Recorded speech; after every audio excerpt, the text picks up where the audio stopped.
परमेश्वर मुझे दिखाया है अगले साल, इस साल 2026 में, जब 25 में प्रार्थना कर रहा था, परमेश्वर ने दिखाया अगले साल क्या होगा। अब ये 2026 में जब लोग क्रूसेड्स देखेंगे, ये इस इतिहास के सबसे बड़े क्रूसेड्स होंगे। और ये परमेश्वर की ओर से निर्धारित हो चुका है। जब कोई चीज परमेश्वर की ओर से निर्धारित हो जाए तो शैतान का जलना और उछलना स्वाभाविक है। तो उसकी परवाह कभी मत किया करो।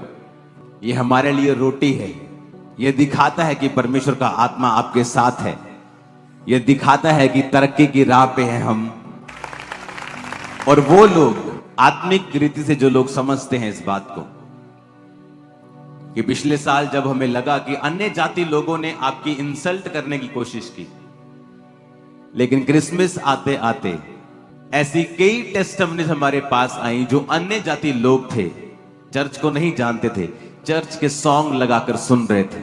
और जो प्यार अब अन्य जाति लोग आपसे करते हैं, इस चर्च से करते हैं, जब उन्होंने इस चर्च का स्वभाव देखा कि ये बदला लेने वाले लोग नहीं, ये वचन पे चलने वाले लोग हैं, आज लाखों लोग जो क्रिश्चियन नहीं भी हैं वो आपसे प्यार करने लगे हैं। शैतान ने आज तक जो कुछ भी किया है उसका उल्टा असर उसको हुआ है और उसका पॉजिटिव इंपैक्ट चर्च पर और सेवकाई पर पड़ा है। इस 31 नाइट को 21 साल की मेरी सेवकाई की सबसे बड़ी गैदरिंग थी। इस 31 नाइट को मुझे एक बात मालूम है, जब परमेश्वर का आत्मा आपकी अगुवाई करता है, जब वो आपको गाइड करता है, जब वो आपको एक जर्नी पे लेके जाता है, एक यात्रा पे लेके जाता है, एक बुलाहट पे लेके जाता है। जब अब्राहम था और परमेश्वर ने कहा अपने पिता के घर को छोड़ और मेरे संग चल और मैं तुझे जहां दिखाऊंगा उसी जगह पे तू जा। बाइबल कहती अब्राहम अकेला था और अपने नौकरों और अपने एक भतीजे के साथ और अपनी भेड़ बकरियों के साथ वो चल दिया। लेकिन परमेश्वर ने कहा था मैं तुझसे करोड़ों वंश उपजाऊंगा। और आज करोड़ों लोग हैं जो अब्राहम की संतान हैं, क्योंकि परमेश्वर अपनी बुलाहट से कभी पीछे नहीं हटता। जब वो आपको बुलाता है तो हो सकता है आज आप अकेले हों। जब ये चर्च की शुरुआत हुई थी तो 3 लोगों से हुई थी, लेकिन मुझे मालूम था कि परमेश्वर ने मुझे किस लिए चुना है। वो विजन्स मेरी आंखों के सामने आते थे, जो होने वाला होता था, अगले साल क्या होगा, अगले साल क्या होगा, और वो पूरा होता रहता था। कलीसिया में क्रूसेड्स, खुदा के काम इतने बिग वे में होंगे, हैरान हो जाएंगे लोग। इसका आधार क्या है कि जो हम कर रहे हैं क्या वो वचन के मुताबिक कर रहे हैं? हमें यह भी सोचना चाहिए, क्या जो हम कर रहे हैं क्या वचन के मुताबिक है? तो वचन कहता है रोमियो 10 उसकी 14 आयत में, मैं 13 आयत को पढ़ूंगा, आप 13 और 14 दोनों को पढ़ें। रोमियो 10 उसकी 13 और 14 आयत। क्योंकि जो कोई प्रभु का नाम लेगा वो उद्धार पाएगा। सब कलीसिया बोलो आमीन। 13 आयत को पढ़ेंगे, रोमियो 10 उसकी 13 आयत। क्योंकि जो कोई प्रभु का नाम लेगा वो उद्धार पाएगा। अब 14 आयत को पढ़ेंगे, फिर जिस पर उन्होंने विश्वास नहीं किया उसका नाम कैसे ले? फिर लिखा जिसके विषय में सुना नहीं उस पर विश्वास कैसे करें? और फिर लिखा है और प्रचारक बिना कैसे सुने? कहता जो कोई प्रभु का नाम लेगा वो उद्धार पाएगा। उद्धार को जब हम यूनानी भाषा में पढ़ते हैं, जिस ओरिजिनल भाषा में बाइबल लिखी गई थी, उसका मतलब है सोटेरिया, जिसका मतलब है डिलीवर होना, हेल्थ, सेव होना। उद्धार का मतलब सिर्फ आत्मिक उद्धार नहीं है, सिर्फ स्वर्ग जाना नहीं है। उद्धार का मतलब स्वर्ग जाना है, उद्धार का मतलब हीलिंग है, उद्धार का मतलब फाइनेंशियल उद्धार है, फिजिकल उद्धार है, मेंटल उद्धार है, हर तरह का उद्धार है, हर तरह की हीलिंग है जो परमेश्वर आपको देता है। हाँ, उसमें जो आत्मिक स्वर्ग जाना है, आत्मिक अनंत जीवन है, वो टॉप के ऊपर है, वो प्रायोरिटी टॉप के ऊपर है, वो सबसे पहले आता है कि आप अनंत जीवन के वारिस होंगे। लेकिन उसका कंप्लीट मतलब है कि आप अनंत जीवन भी जाएंगे और इस धरती के ऊपर भी आप छुटकारा पाएंगे शैतान से, बीमारियों से, तकलीफों से, वो मेंटल टॉर्चर से, वो शैतानी डिप्रेशन से, वो फाइनेंशियल टॉर्चर से, वो बोझ से, वो जुए से जो आपके सिर पे हो रहा वो ऊपर नहीं देख पा रहे हैं, उस बोझ से परमेश्वर ने कहा जो कोई परमेश्वर का नाम लेगा वो उद्धार पाएगा। और वचन कहता है कि यहूदियों, 12 आयत में लिखा, यहूदियों और यूनानियों में कुछ भेद नहीं। इसका मतलब क्या? इसका मतलब चाहे वो क्रिश्चियन हो चाहे नॉन क्रिश्चियन हो, जो कोई परमेश्वर का नाम लेगा वो उद्धार पाएगा। वो उद्धार शारीरिक है, वो उद्धार आत्मिक है, वो उद्धार फाइनेंशियल है, वो छुटकारा पाएगा अपने कर्जों से भी, अनंत जीवन को पाएगा, वो स्वर्ग राज्य का अधिकारी होगा। जो कोई परमेश्वर का नाम लेगा वो उद्धार पाएगा। यहूदियों और यूनानियों में कुछ भी भेद नहीं। जो कोई आएगा और जीसस का नाम लेगा वो बचाया जाएगा अपनी शर्मिंदगियों से, अपने कर्जों से, पापों से, दुखों से, बांझपन से। जो कोई, एनीबॉडी। परमेश्वर नहीं कहेगा तू किस धर्म से आता है, तूने कितने पाप किए हैं। अगर हम माफी मांगेंगे और परमेश्वर के पास आएंगे तो उसने कहा तू उद्धार पाएगा। तेरे पाप चाहे लाल रंग के हों, मैं उन्हें माफ कर दूं। तेरे पाप चाहे ऐसे हो कि बहुत ही गाढ़े हैं, कलर के हैं, ऐसे हैं जो माफ नहीं किए जा सकते लोगों के द्वारा, लेकिन मैं उन्हें माफ कर दूंगा। वचन कहता है, पर 14 आयत में एक सवाल किया है पौलुस ने। कहता है जिस पर उन्होंने विश्वास नहीं किया उसका नाम कैसे लेंगे। कहता तुम कहते हो कि जब कोई प्रभु का नाम लेगा वो उद्धार पाएगा, पर कहता जब तक लोगों को विश्वास नहीं है वो नाम कैसे ले जीसस का। फिर कहता विश्वास तभी करेंगे जब सुनेंगे। जिसके विषय में सुना नहीं है उस पर विश्वास कैसे करेंगे। जब मेरे को यीशु मसीह के बारे में बताया गया तो मैंने परमेश्वर के ऊपर विश्वास किया। अगर मेरे को कोई बताता ही नहीं तो मैं विश्वास कैसे करता। आपको किसी ने बताया, आपने YouTube के ऊपर सुना, आपको किसी बहन ने बताया, किसी रिश्तेदार ने बताया, आपने कहीं इंटरनेट पे देखा, आपने कहीं से बात सुनी, आपने कोई पोस्टर पढ़ा, आपने कोई पंफलेट पढ़ा, आपने कोई फ्लेक्स पढ़ी जो जहां यीशु मसीह के वचन के बारे में लिखा हुआ था, कहीं से आपने सुना या कहीं से आपने पढ़ा तो ही आपने विश्वास किया। फिर आप चर्च आए, चाहे आपको पूरा विश्वास नहीं था, फिर आपने और सुना, गवाहियां सुनी कि इतने लोग खरीदे नहीं जा सकते हैं। हर रोज, हर संडे, हर थर्सडे 500 लोग गवाहियां दे रहे, इतने लोग खरीदे नहीं जा, कुछ तो है। और लिखा जब आप विश्वास करेंगे तभी आप परमेश्वर का नाम लेंगे, क्योंकि जब तक आपने सुना नहीं है आप विश्वास नहीं कर सकते। जब आप विश्वास करेंगे तभी आप परमेश्वर का नाम लेंगे, और जब आप नाम लेंगे तब आप उद्धार पाएंगे। फिर आगे लिखा है, और कहता जिसके विषय में सुना नहीं उस पर कैसे विश्वास करें, और प्रचारक बिना कैसे सुने। अपने पड़ोसी को बोलो, प्रचारक बिना कैसे सुने। 15 आयत में लिखा है, और यदि भेजे ना जाएं, अपने पड़ोसी को बोलो, यदि भेजे ना जाएं, यदि भेजे ना जाएं तो कैसे प्रचार करें।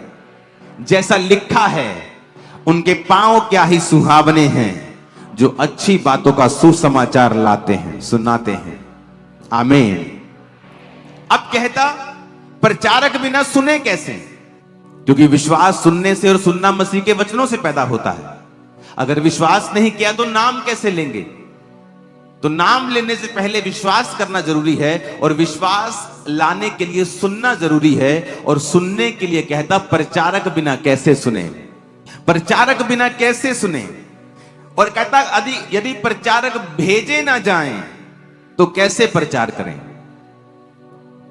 यह एक सीक्रेट है। प्रेरितों के काम की कलीसियां क्यों आशीषित थीं? क्योंकि उनको अपना रोल मालूम था कि लोग विश्वास तभी करेंगे जब वो सुनेंगे यीशु मसीह के बारे में। और सुनाएगा कौन? प्रचारक। प्रचारक यदि भेजे नहीं जाएंगे तो प्रचार कैसे करेंगे। आज आप मुझे सुन पा रहे हैं क्योंकि साउंड टीम ने अपना काम किया है। आज हम हॉल के नीचे बैठे हैं क्योंकि हम सब ने कंट्रीब्यूट किया है और इस हॉल को हमने बना के हम बैठे हैं। प्रचारक अपना काम कर रहा है, क्या कलीसिया अपना काम कर रही है कि नहीं? अब प्रभु कहता है लोगों की लाइफ में अनंत जीवन आएगा, हीलिंग आएगी, डिलीवरेंस आएगी, ब्लेसिंग आएगी, पर कब? जब वो सुनेंगे। क्योंकि सुनेंगे तो विश्वास करेंगे, विश्वास करेंगे तो नाम लेंगे। लेकिन जब वो सुनेंगे ही नहीं, क्योंकि जब तक प्रचारक उनको सुनाएगा नहीं, जब तक प्रचारक भेजा नहीं जाएगा, वो जाएगा नहीं। अगर वो जाएगा नहीं, वो सुनेंगे नहीं, सुनेंगे नहीं तो विश्वास नहीं करेंगे, विश्वास नहीं करेंगे तो नाम नहीं लेंगे, नाम नहीं लेंगे तो उद्धार नहीं होगा। कड़ी के साथ कड़ी जुड़ी कि जब कलीसिया प्रचारकों को भेजेगी वो प्रचार करेंगे, जब प्रचारक प्रचार करेंगे वो विश्वास करेंगे, वो सुनेंगे और फेथ करेंगे, जब फेथ करेंगे तो वो फिर नाम लेंगे, जब नाम लेंगे तो उद्धार होगा। इसीलिए आपने नोटिस किया होगा कि शैतान को पता है यदि प्रचारकों को मैं बंद कर दूं तो वो उद्धार का काम रुकता है। वो हाथ धो के इसलिए प्रचारकों के पीछे पड़ा रहता है। उसे उन प्रचारकों से तब दिक्कत नहीं थी जब वो नशा करते थे, जब वो शराबी थे, लेकिन जब वो प्रचारक बन जाते हैं उसे दिक्कत होती है। और आपको मालूम होना चाहिए कि वो शैतान है जो गुस्सा कर रहा है, इंसान नहीं है। वो शैतान है जो प्रचारकों के पीछे। शैतान वचन जानता है, उसे पता है प्रचारक अगर भेजे जाएंगे, अगर प्रचारक अगर जाएंगे तो वो प्रचार करेंगे, अगर करेंगे तो लोग सुनेंगे, सुनेंगे तो विश्वास करेंगे, विश्वास करेंगे तो नाम लेंगे, नाम लेंगे तो उद्धार मिलेगा। इसलिए वो चाहता है कि प्रचारकों को रोका जाए, किसी तरह से प्रचारकों को बंद किया जाए। लेकिन शैतान और उसके सब एजेंट्स, प्रचारक 10 गुना बढ़ने वाले हैं। यहां मैंने आपको एक प्रोफेसी दी थी पिछले साल या उससे पिछले, मैंने कहा था कि आने वाले समयों में परमेश्वर यहां पर इस देश में ऐसे लोगों को उठाएगा जो अपनी रीति और रिवाजों से काम करेंगे, जो अपने ही जो कल्चर जहां पे वो पैदा हुए हैं उस तरीके से वो लोगों को बचाएंगे। जिस तरह पौलुस कहता है, जब मैं यहूदियों में गया मैं यहूदियों के जैसा बन गया, मैं यूनानियों में गया मैं यूनानियों के जैसा बन गया, ताकि मैं बहुत से लोगों को अपने जैसा लगूं और मैं बहुत से लोगों का उद्धार करा सकूं। यह बेवकूफी है। आप जानते हैं बाइबल ना तो मेकअप के खिलाफ है ना ही मेकअप के साथ है। यह आपका अपनी चॉइस है। ओवर मेकअप नहीं होना चाहिए, हम सबको पता है। ओवर बहुत ही इतने बड़े बड़े आंखों बहुत ही ओवर कर लिया, वो स्पिरिचुअल चीजों से बाहर हमें कर देती है। लेकिन अगर आप ये समझें कि आप मान लीजिए आप अमेरिका में हैं और आप वहां पर उन लोगों को प्रचार कर रहे हैं और आप बिल्कुल मेकअप नहीं करते, बिल्कुल व्हाइट सूट में हमेशा रहते हैं, आप उन लोगों को जल्दी इंप्रेस नहीं कर पाएंगे। आपको उनके जैसा लगना होगा कि हम भी आपके जैसे हैं, ताकि उद्धार हो सके, आत्मा बच सके। इसलिए पौलुस ने कहा मैं यहूदियों के लिए यहूदियों के जैसा बना, यूनानियों के लिए मैं यूनानियों के जैसा बना। अगर आप इंडिया में आएंगे और आप जैसे फॉरेन कंट्रीज में लेडीज प्रचार करती है, अगर आप यहां करने की कोशिश करेंगे, लोग आपसे इतना इंप्रेस नहीं होंगे, क्योंकि उनको वो कल्चर के बारे में मालूम नहीं है। आप जहां रहते हैं आप उस तरीके से प्रीच करेंगे ताकि आप लोगों को आपका पहनावा, आपकी चीजें एक उद्धार के लिए, क्योंकि परमेश्वर ने सब जातियों के लिए अपनी जान दी है, कि आप एक रुकावट ना हो, आप ऐसे ना हो कि आप मूर्ख लगें, आप अलग लगें, ताकि लोग परमेश्वर के सुसमाचार को समझें, पहचानें और उसे कबूल करें। यह बुद्धि सब में नहीं। अगर सब में होती तो लोग बचाते, वो भी अगर ये बुद्धि होती तो लोग बचाए जाते। अगर ये विजडम वो यूज करते, अगर बाइबल की राइट नॉलेज वो लेते तो ऐसा नहीं होता। इसलिए परमेश्वर ने कहा मैं तुम्हें भेड़ के समान भेड़ियों के बीच में भेजता हूं। तुम सांप की तरह बुद्धिमान रहो और कबूतर के नाई भोले भी रहो। कबूतर किसी का नुकसान नहीं करता और सांप चालाकी से बचता है। उसने कहा प्रचारक अगर भेजा नहीं जाएगा तो वो कैसे प्रचार करेगा? पौलुस ने जिस कलीसिया का थैंक्स किया कि अब मेरा परमेश्वर तुम्हारी हर घटी को महिमा सहित मसीह यीशु में पूरा करेगा, वो कलीसिया थी जिसने अमीर ना होने के बावजूद भी पौलुस को लिखा बार बार मिशनरी कामों के लिए अपने चंदे को भेजकर उसकी सहायता की थी। और सब जानते हैं पौलुस जो था वो टेंट बनाने का काम करता था, उसका बिजनेस था, उसका और उसके साथियों का। वो कलीसिया के ऊपर भार नहीं डालता था। कलीसिया को भी पता था कि जो हम पौलुस के जीवन में इसकी सेवकाई में बो रहे हैं, ये सारा यरूशलेम में सारा कलीसियाओं की उन्नति में और कलीसियाएं बनाने में इस्तेमाल हो रहा है। इसीलिए उसने कहा था कि अब परमेश्वर तुम्हें, क्योंकि तुमने वचन पूरा किया है, हम प्रचारकों को तुमने भेजने में सहायता की है, अब हमारा परमेश्वर भी तुम्हारी सहायता करेगा। इसलिए उन लोगों की आशीष हमेशा डबल होती है, 4 गुना 10 गुना होती है जिन्होंने प्रचारकों की सहायता की है। इसलिए आप देखते हैं वो कलीसियाएं आशीषित होती जाती हैं जिनका मकसद प्रचारकों को भेजना होता है। आप एक ऐसी कलीसिया में जब जुड़ जाते हैं जिसका मकसद प्रचार करना है, इवेंजलिज्म करना है, सुसमाचार देना है, और आप ऑटोमेटिकली वो प्रार्थना भी उनके लिए करने लगते हैं, आप वहां बोने भी लगते हैं, आप फास्टिंग करने लगते हैं, आप देखने लगते हैं कि परमेश्वर ने आपकी लाइफ के ऊपर आपको ब्लेस किया है, क्योंकि अब आप परमेश्वर के वचन को पूरा कर रहे हो। यदि प्रचारक भेजे नहीं जाएंगे तो प्रचार कैसे करें? हमें ये बुद्धि यूज करने की जरूरत है कि परमेश्वर ने आपकी एक डिवाइन ड्यूटी लगाई है। आपका काम है अपने पास्टर्स के लिए प्रार्थना करना, आपका काम है बोना, आपका काम है फास्टिंग करना, आपका काम है प्रेयर करना कि परमेश्वर सुसमाचार के रास्ते ओपन हो और बहुत से लोग तुझे सुने, बहुत से लोग सुसमाचार के ऊपर विश्वास करें और बचाए जाएं। देखो क्वेश्चन कर रहा है वो आपसे, कहता है यदि भेजे ना जाए तो कैसे प्रचार करें? फिर प्रचारक तो तैयार है, कहता अगर वो भेजे ना जाए तो कैसे प्रचार करें? और उनको भेजने वाला कौन होता है? कलीसियाएं। इसलिए बहुत से लोग सेवा कंटिन्यू नहीं कर पाते। क्यों? उन्हें मकसद भूल जाता है कि हमारा काम है इस प्रचारक के साथ रहना और इसको भेजना, ताकि बहुत से लोग बचाए जाएं। उसमें डिफिकल्टी होगी, मुश्किलें आएंगी, चैलेंजेस आएंगे, पर्सनल चैलेंजेस आएंगे, लेकिन वो सबको आएंगे क्योंकि वो डिवाइन काम है, वो ईश्वरीय काम है और शैतान जानता है कि इस काम के जरिए कैसे कैसे लोग बच रहे हैं। और फिर देखो कैसे परमेश्वर काम करता है, वो किस तरह से आपके लाइफ में काम करता है। और यही तरीका है आपकी आशीष का।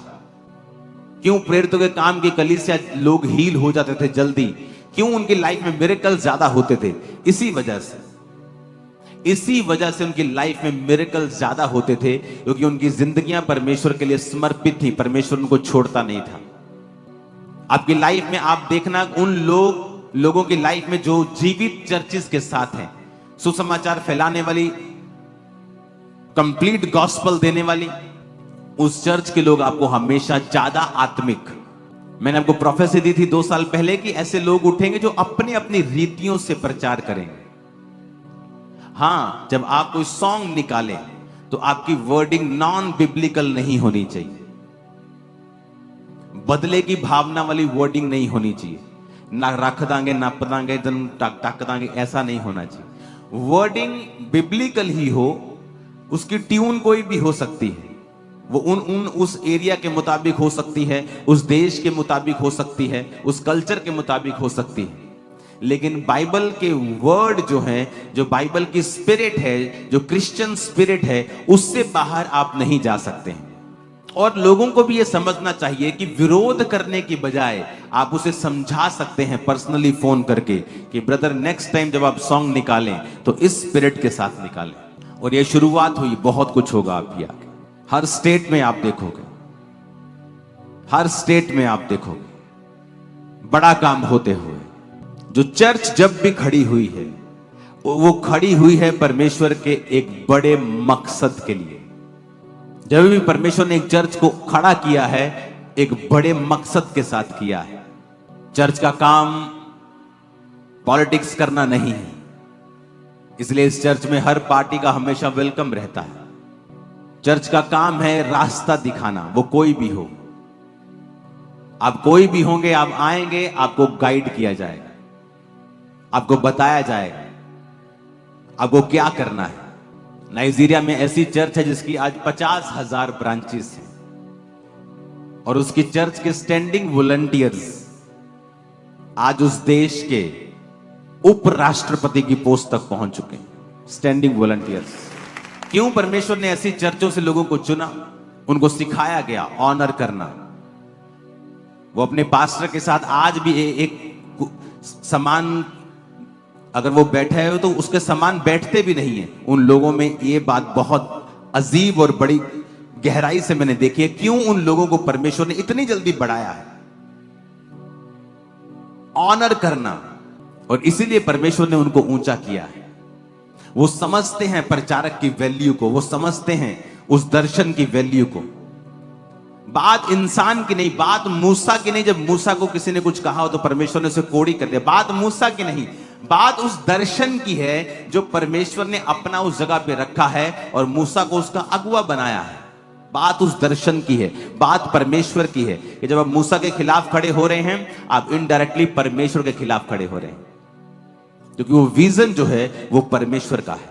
एक अन्य जाति व्यक्ति अगर पॉलिटिक्स में है, वो शराब पिए, वो कुछ भी करता है, परमेश्वर उसको अलग तरीके से देखता है। वो व्यभिचार में है क्योंकि वो वचन नहीं जानता है।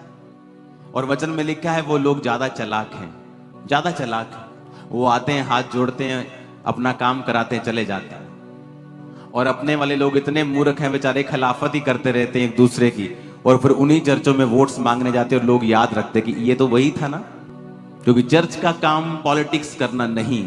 अगर इस चर्च ने कभी पॉलिटिक्स में जाना ही नहीं, तो जिसने जाना है वो ये ध्यान रखे कि हमें लोगों को कैसे अपनी ओर करना है। अगर हम ही ये बेवकूफियां करते रहेंगे और बाद में चर्च में खड़े होकर प्रार्थना करवाने के लिए आएंगे, इसलिए परमेश्वर ने कहा दूसरे लोग ज्यादा चालाक हैं।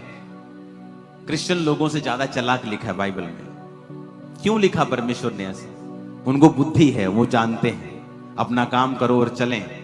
जब तक आप ऑनर नहीं करेंगे उस विजन का, तब तक परमेश्वर आपको ऊंचा नहीं करेगा। वो क्रिश्चियन लोगों को बड़े ध्यान से देखता है। जब तक आप व्यभिचार से और शराब से और नशों से बाहर नहीं आएंगे, वो कभी पॉलिटिकली आपको ऊंचा नहीं करेगा, क्योंकि आप वचन जानने वाले लोग हैं। जब तक आप वचन जान के गुनाह करते रहेंगे, परमेश्वर आपको हमेशा नीचा रखेगा। आप वचन को जानेंगे, आप प्रार्थना करेंगे, आप बाइबल को पढ़ेंगे, आप ऑनर करेंगे विजन्स का, दर्शनों का, परमेश्वर आपको ऊंचा करेगा। वो किसी भी तरह से करे, वो करेगा। वो लोगों के दिल में डाले, वो बड़े लोगों के दिल में डाले, वो किस तरह से आपको बढ़ाएगा फिर वो परमेश्वर पे छोड़े। आज प्रॉब्लम ये है कि हर एक व्यक्ति, चाहे वो सामाजिक तौर से मसीह में है, चाहे वो पास्टर के तौर पे, बुद्धि की कमी की वजह से वो लोग बढ़ नहीं पा रहे हैं। जब कुछ करने का समय होता है, जीरो रिजल्ट है उनके। रीजन क्या है? विजडम की कमी। जब मैं सेवकाई में खड़ा हुआ और जब मैं जाता था विजिट करने के लिए लोगों के घरों में, तो परमेश्वर की आत्मा ने मुझसे कहा कि इनसे चंदा नहीं लेना है विजिट करते समय। और जब भी लोग चंदा लेने, ऐसे आपको पता होना चाहिए चर्च को, बहुत से लोग यहाँ चर्च में नए हैं कि जब विजिट करने पास्टर्स घर आते हैं लोगों के, तो जब वो जाने लगते हैं तो लोग चंदा देते हैं, यानी ऑफरिंग देते हैं, ऐसे हाथ करके ऑफरिंग देते हैं। तो पास्टर ऐसे प्रेयर करते हैं उस पर। तो परमेश्वर ने मुझसे कहा ऑफरिंग मत लेना। लोगों को बोल कि हाँ मैं ऑफरिंग लूंगा, लेकिन आप संडे चर्च में आए और उसे डालें परमेश्वर की हुजूरी में। पता है क्यों?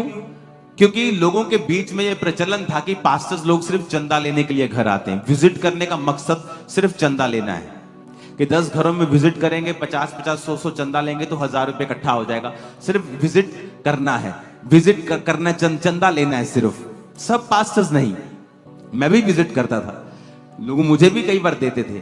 सब पास्टर्स नहीं, लेकिन ये बिलीवर्स की मैं बात कर रहा हूं, वो ऐसे बोलते थे कि पास्टर आए तो 50 रुपए निकालने ही निकालने हैं। तो मुझे सेवकाई में पर्सनली ये एक रुकावट लगा।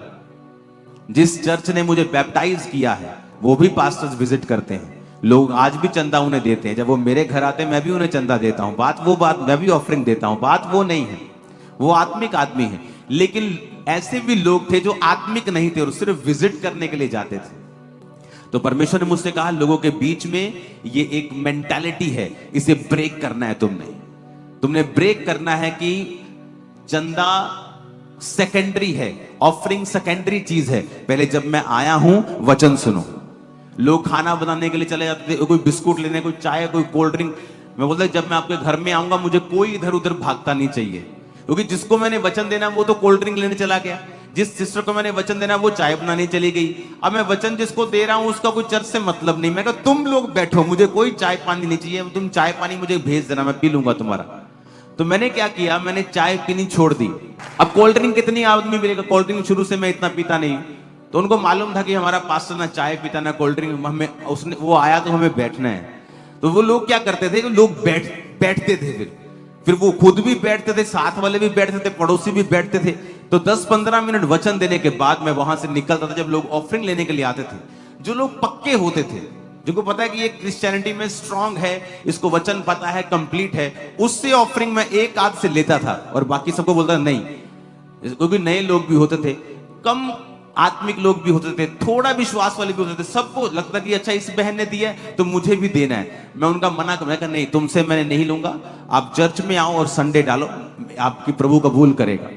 तो इस विजडम से मैं चला हूं। मुझे मालूम था लोगों के दिल में क्या है, लोग क्या सोचते हैं। आप मेरी बात समझ रहे कि नहीं? आज आप सामाजिक तौर पे खड़े हैं, आप पॉलिटिकल तौर पे खड़े हैं और आपको पता ही नहीं लोगों के दिल में क्या है, आपको पता ही नहीं मुद्दे क्या हैं, आपको पता ही नहीं सिस्टम क्या है, कैसे लोगों को अपनी ओर करना है, आपको पता ही नहीं। दर्शनों को सपोर्ट करेंगे, प्रचारकों को सपोर्ट करेंगे, तभी हम परमेश्वर के दिल में अपनी जगह को बनाएंगे। हर एक व्यक्ति को परमेश्वर से बुद्धि मांगनी चाहिए, परमेश्वर मुझे विजडम दे, तेरी डिवाइन विजडम। लेकिन वो डिवाइन विजडम कैसे आएगी अगर अगले दिन हमने व्यभिचार करना है, अगले दिन रात को हमने पूरी बोतल शराब की पीनी, कैसे परमेश्वर हमें बुद्धि देगा? क्रिश्चियन लोगों को, अन्य जाति जो मर्जी करें, लेकिन हम क्रिश्चियन लोग वचन के साथ बंधे हुए हैं। बाइबल कहती है सब कुछ अच्छा चल रहा था। नूह ने जिस रात शराब पी और मतवाला हुआ, उसी दिन उसके बेटे ने उसको नंगा देख लिया। शराब एक शुरुआत होती है कि आप पापों में घुस जाएंगे, आपकी बुद्धि भ्रष्ट हो जाएगी, आपको ना बोलने वक्त मालूम होगा आप क्या बोल रहे हो, ना करने वक्त पता होगा आप क्या कर रहे हो। इसलिए परमेश्वर ने उससे कहा है मदिरा उसको दो जो नाश होने पर है, जो मतलब कि अपने जीवन को तबाह कर चुके, जो नाश होने पे, जिनको कोई मतलब नहीं, वो मरे जिए, नरक जाए स्वर्ग जाए, क्या हो रहा है क्या नहीं, उनको दे दो मदिरा, दे दो मदिरा, उनको दे दो शराब उनको। लेकिन जो अपने जीवन में कुछ करना चाहते हैं, जो चाहते हैं कि पवित्र आत्मा उनकी अगुवाई करे, इसलिए पौलुस ने लिखा दाखरस के मतवाले मत बनो, क्योंकि दाखरस आपकी आत्मा को हिलाता है। एक कमजोर आदमी भी दलेर फील करता है, और परमेश्वर नहीं चाहता कि तुम ऐसी दलेरी एक शराब के साथ फील करो। इसलिए वो कहता तुम वो दलेरी पवित्र आत्मा के भरने से महसूस करो, कि जब आप पवित्र आत्मा से भरते हैं, आप सेम फीलिंग होती है आपको, आप दलेर हो जाते हैं। कितने मेरी बात को समझ रहे हैं?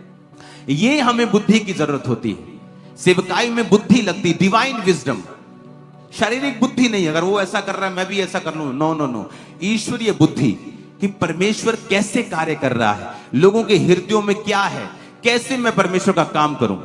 इस तरह से मैंने परमेश्वर के काम को स्टार्ट किया, और लोगों ने समझा कि नहीं ये हमें वचन देने ही आए हैं, ये हमारी स्पिरिचुअल लाइफ को ही देख रहे हैं, ये हमें फीड कर रहे हैं, ये अपनी भेड़ों का ध्यान रख रहे हैं। कितने मेरी बातों को समझ रहे हैं? और ऐसे ऐसे ऐसे करते कलीसियाएं बढ़ती गई, हर जगह बुद्धि इस्तेमाल हुई, डिवाइन विजडम। परमेश्वर क्या चाहता है, वो क्या करना चाहता है, कैसे करना चाहता है, ईश्वरीय बुद्धि को मांगो और देखो परमेश्वर फिर क्या करता है। क्यों सुलेमान ने बुद्धि मांगी? उसे मालूम था मैं राजा की कुर्सी पे बैठ गया हूं, लेकिन ये बुद्धि के बिना चलाना इसको पॉसिबल नहीं है। इसलिए उसने परमेश्वर के सामने बलियों को चढ़ाया, और परमेश्वर उसके सपने में आके जब खुश हुए तो कहा तुझे क्या चाहिए? उसने कहा मुझे विजडम चाहिए परमेश्वर, मैं तेरे लोगों का न्याय कर सकूं। और जब बुद्धि आती है तो बाकी चीजों की समझ भी परमेश्वर ने खोल दी। वचन में लिखा है कि बहुत महंगे महंगे घोड़े सुलेमान जो था वो अरब से लाता था और लोगों को बेचता था। हर चीज की उसको नॉलेज थी, घोड़ों से लेके, मछलियों से लेके, सोने और चांदी और सब मेटल्स को लेके, सब चीजों के बारे में उसे मालूम था। इसीलिए तो वो सबसे अमीर था। लोग बोलते जी फलाना राजा सबसे अमीर था, जी ये फलाना राजा सबसे अमीर था। नो नो नो, सुलेमान के जैसा अमीर कोई नहीं था। अगर आप उसके सोने की ही गिनती कर लें, चांदी की ही गिनती कर लें, वचन में लिखा है कि चांदी तो ऐसी हो गई थी जैसे लोहा होता है, वो अनगिनत थी। इतना सोना था उसके राज्य में। क्यों? जब बुद्धि आती है आपको सब चीजों की समझ आती है। आपको घर कैसे चलाना है, बिजनेस कैसे चलाना है, बच्चों को कैसे चलाना है, वाइफ को, हस्बैंड को क्या बोलना है, क्या, ये बुद्धि आपको परमेश्वर का वचन देता है, उसका आत्मा आपको देता है। जब आप प्रार्थना करते हैं सुबह उठ के, आप प्रभु को इनवाइट करते हैं, आप बाइबल पढ़ते हैं, आप फास्टिंग करते हैं, क्रिश्चियन लाइफ बिताते हैं, परमेश्वर में सही जीवन बिताते हैं, फिर आप जिस भी फील्ड में होंगे परमेश्वर का आत्मा आपकी अगुवाई करेगा। और इस बुद्धि के द्वारा ही फिर आप आगे बढ़ते हैं। अगर वो उसमें कमी है, वो आप ही का नुकसान करती है, किसी का नहीं। Hallelujah, hallelujah. अपने हाथों को उठाओ और जो कुछ भी आपने आज तक किया है खुदाबंद की सेवकाई में, उसके लिए परमेश्वर आपको बहुत बहुत ब्लेस करेगा इस 2026 में। तो थैंक यू सो मच कलीसिया का, टीम्स का, मेरे मदर, मेरे फादर जो सेवकाई में मेरे साथ हैं, आप सब थैंक यू सो मच। बच्चे वाइफ तो अब एक ही हो गए हैं हम, तो इनका न तो 24 घंटे एक ही काम, एक ही मैसेज। कोई बच्चा वहां प्रचार कर रहा है, वाइफ वहां कर रही है, मैं कहीं और। हालेलुया।